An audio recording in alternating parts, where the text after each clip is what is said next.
ఉభయ గోదావరి జిల్లాల పట్టభద్రుల ఎమ్మెల్సీ ఇండిపెండెంట్ అభ్యర్థిగా మాజీ ఎంపీ హర్షకుమార్ కుమారుడు జీవి సుందర్ నామినేషన్ దాఖలు చేశారు. ఏలూరు కలెక్టరేట్లో ఎన్నికల రిటర్నింగ్ అధికారి జిల్లా కలెక్టర్ వెట్రి సెల్వికి నామినేషన్ పత్రాలు అందజేశారు. రాజమండ్రి నుంచి నిర్వహించిన ర్యాలీలో హర్షకుమార్ అభిమానులు, దళిత సంఘాల నాయకులు పాల్గొన్నారు. కుటుంబ సభ్యులతో కలిసి నామినేషన్ దాఖలు చేశారు. ఎన్నికల హామీలపై కూటమి ప్రభుత్వం మోసం చేస్తున్న తరుణంలో తన కుమారుడిని ఎమ్మెల్సీగా గెలిపిస్తే ప్రజల గొంతుగగా మారుతాడని హర్షకుమార్ అన్నారు. నిరుద్యోగుల కోసం ప్రత్యేక మేనిఫెస్టోతో తాను ఎన్నికల్లో పోటీ చేస్తానని ఇండిపెండెంట్ అభ్యర్థి జీవి సుందర్ అన్నారు.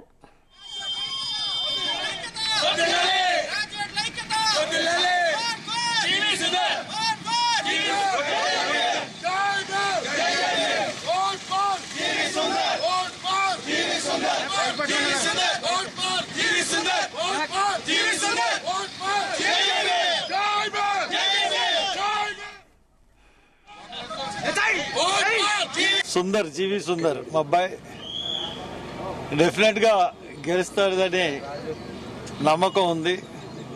దానికి కారణం ఏంటంటే ముఖ్యంగా కూటమి యొక్క వైఫల్యాలు, కూటమి ప్రభుత్వాల వైఫల్యాలే మా గెలుపుకి సోపానాలు.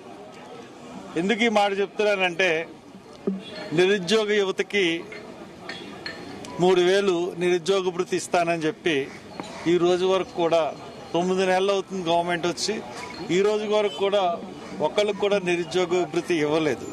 పైగా అసెంబ్లీ సాక్షిగా చంద్రబాబు నాయుడు గారు భృతి ఇచ్చేస్తున్నాం అని కూడా అబద్ధాలు చెప్పారు. అదేవిధంగా రైతులకి 20,000 భరోసా ఇస్తా అన్నారు ప్రతి సంవత్సరం, అది కూడా మనకి అమలు అవ్వలేదు.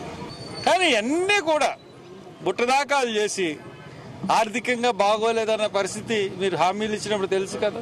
మాకు అన్నీ తెలుసు, అయినా మేము ఇస్తున్నాం, మేము మాట నిలబెట్టుకుంటాం అన్నారు.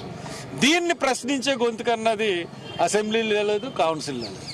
అందుకనే ప్రజల గొంతుకవుతాడు జీవి సుందర్, ప్రశ్నించే గొంతుకవుతాడు. ఖచ్చితంగా ఈ యొక్క ప్రశ్నించే గొంతుకుని మీరు శాసన మండలికి పంపండి.